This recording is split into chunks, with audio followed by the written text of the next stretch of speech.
Lua. Já tá gravando, Rafa? Oh, meu Deus. Tá. É bom, porque tem recortes pro final aqui, ó. De você, inclusive, falando do 4 minutos e 40. 4 minutos e 40. Porque senão ela vai me corrigir de novo. Vamos lá.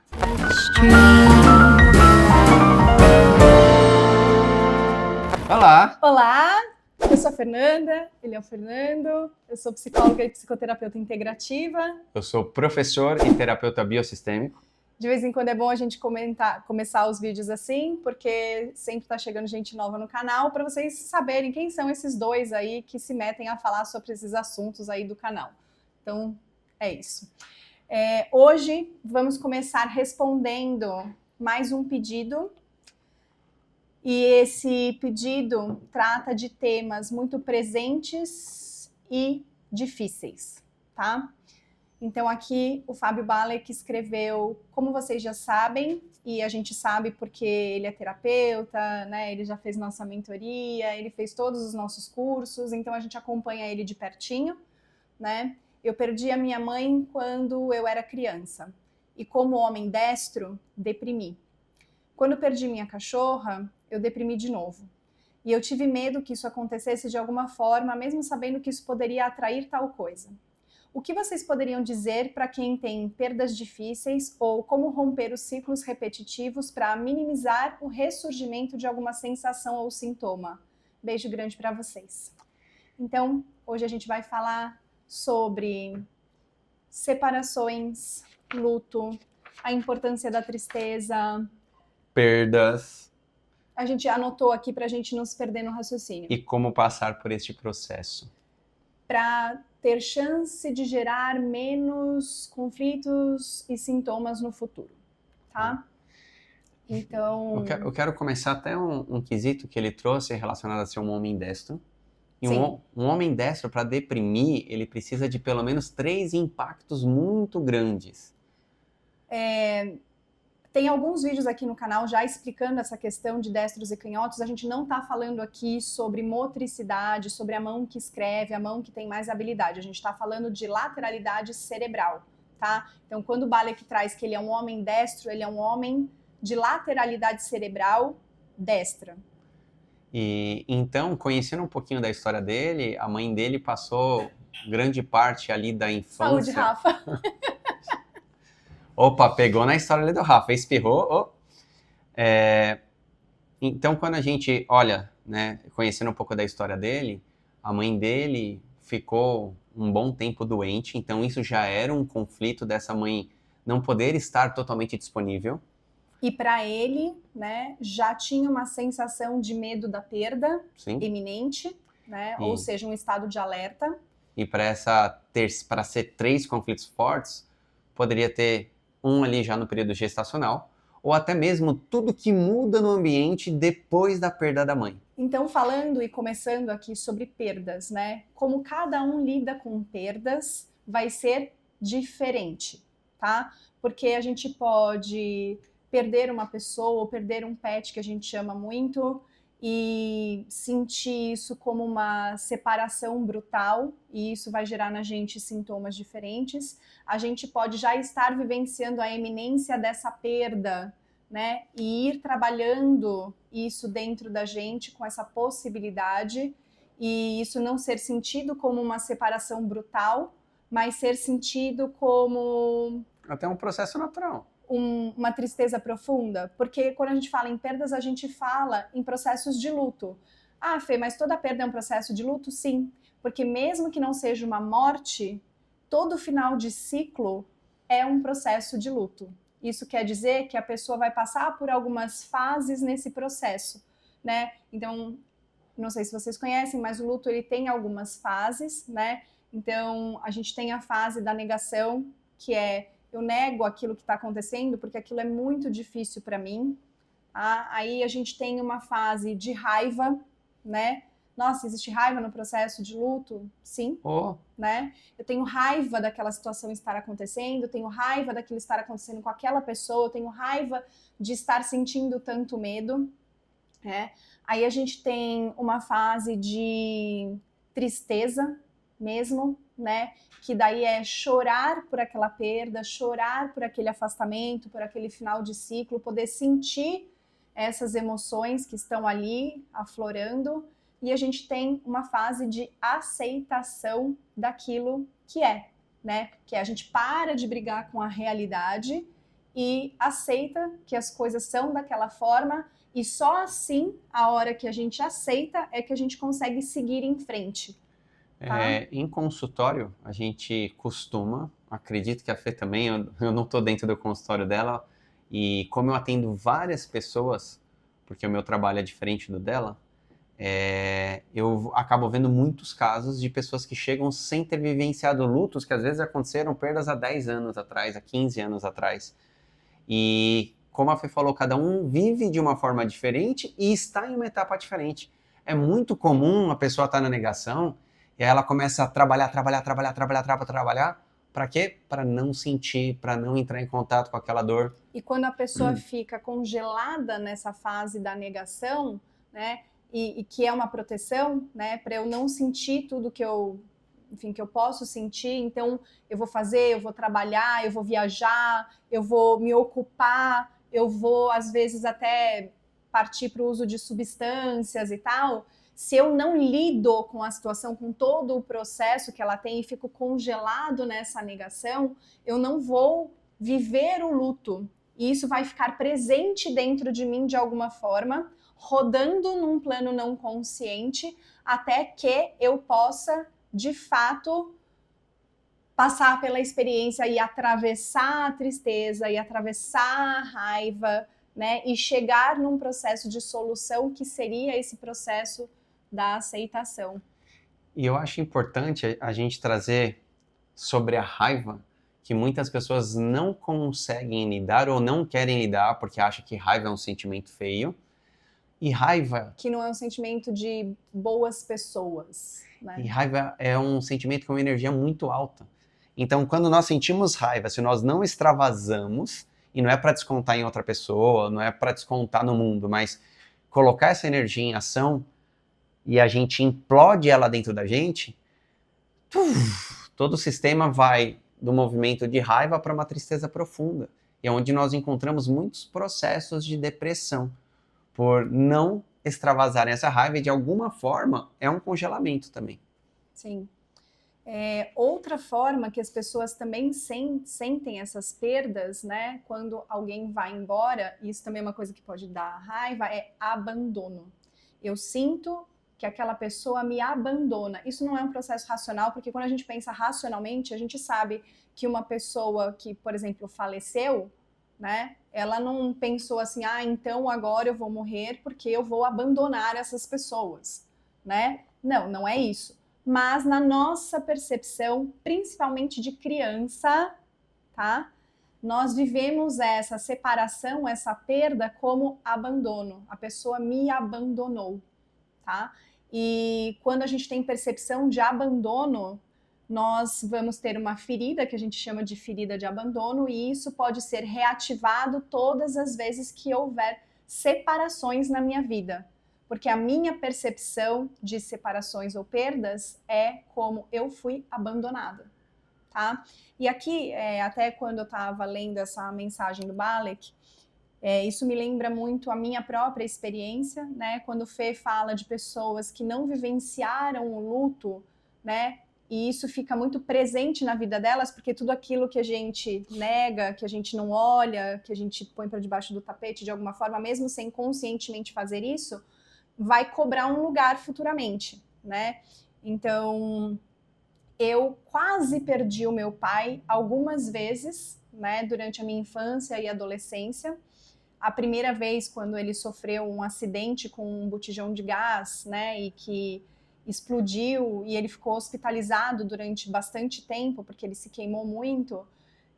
Eu era pequena, eu tinha mais ou menos 4 ou 5 anos de idade, e na minha percepção, né, eu tive medo de perdê-lo, medo dele não voltar, e depois eu tive medo de não reconhecê-lo, né, foram tantos medos ali que a minha criança viveu, da possível perda, né, será que meu pai vai morrer? Será que meu pai não vai voltar? E ele voltando, será que eu vou reconhecer? Porque tinha aquela fantasia, né, de queimaduras, né, e tal. Ele sobreviveu, ficou bem, né, depois disso, mas depois, ao longo do tempo, o meu pai teve alguns episódios de depressão bastante graves, ele também teve um infarto, né, então, assim, eu tive medo de perdê-lo muitas vezes, até que, de fato, eu o perdi, eu já tinha 30 e poucos anos, né? Mas isso foi ficando registrado na minha história, né? E eu tinha, assim, uma percepção de ser abandonada por ele, né?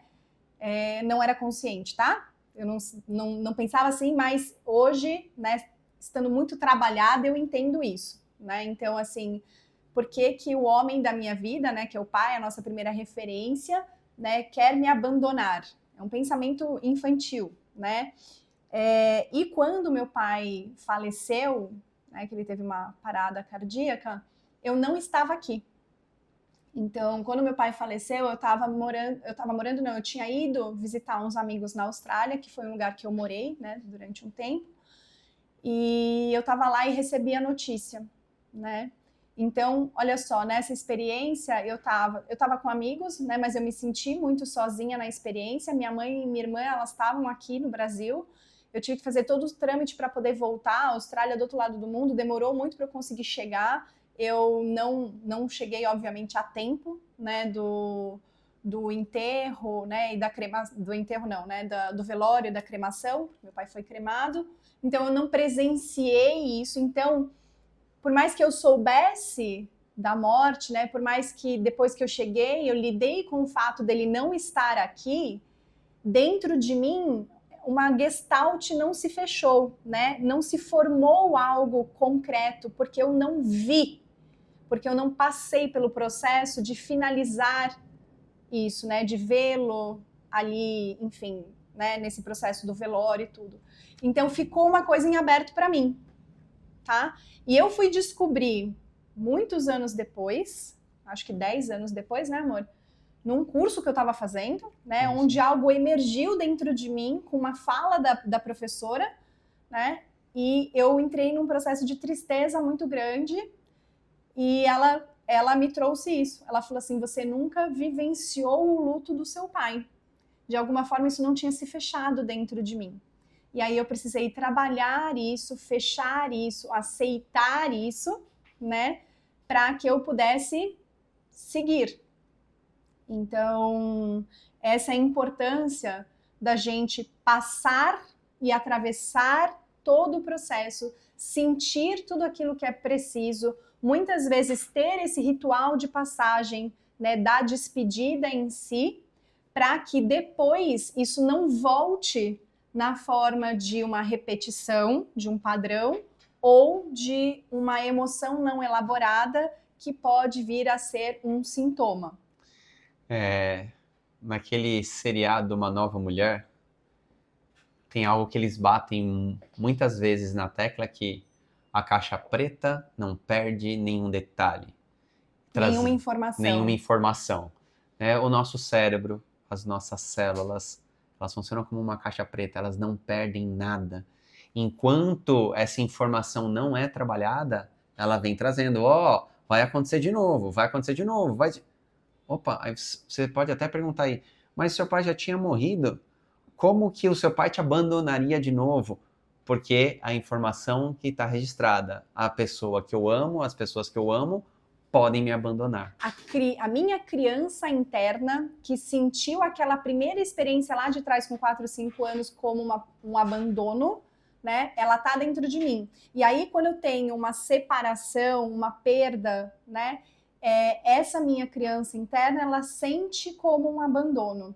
E é interessante porque eu tenho isso, né? Eu trabalho isso, olho para isso, mas o meu corpo, ele me conta quando eu estou tendo percepções de abandono que eu não estou consciente. Então, até acho que o Fê falou em um dos vídeos que a gente já fez, né, de um desentendimento que a gente teve por causa de uma obra, e que ele foi passear com o cachorro, e quando ele voltou, eu falei para ele que eu estava com as pernas e os pés inchados, né, esse inchaço, essa retenção de líquido fala sobre essa percepção de se sentir abandonado, de se sentir sozinho, de se sentir sem referências. né? Então, o meu corpo me conta quando aquela minha ferida de abandono é ativada, por mais que aquilo não faça sentido para mim. E trazendo também uma experiência pessoal, ao contrário da Fê, que sempre sentiu muito. Principalmente a tristeza, né? Para mim, a tristeza, ela é uma emoção familiar. No meu contraponto, eu sempre fui familiarizado com a raiva. E adoro lidar com ela, porque eu aprendi um mecanismo de convertê-la em energia. Em ação. Em ação. Só que isso também trouxe uma consequência. Toda vez que eu vivia algum tipo de separação ou um tipo de perda, eu bloqueava. Era, como nós falamos no início, uma espécie de negação. Pega a raiva que vem junto e foca em realizar coisas, em fazer coisas. E em 2022, quando a gente perdeu o Shelby fez a passagem, um Golden Retriever com mais de 13 anos, era esperado pela idade que em algum momento fosse acontecer. Para mim foi muito difícil, e porque essa não foi a primeira perda, né? Eu já tive outras perdas de cachorros lá atrás e nunca foram trabalhadas, nunca foram olhadas. Então, toca numa ferida que quando abre tudo de uma vez. E foi um processo muito difícil que, graças à terapia, ficar olhando, vivendo o luto, vivendo a raiva. Sentindo aquela emoção, aquele sentimento que precisa ser sentido. Que eu acredito que foi a primeira vez que eu senti a tristeza realmente na minha vida. Foi a primeira vez que eu vi o Fê triste de fato. E aí eu me permiti sentir a tristeza e ir para o fundo do poço para depois conseguir, né, ter o impulso para voltar. Então, até trazendo, né, nessas fases do luto, negação, raiva, tristeza, para enfim chegar na aceitação.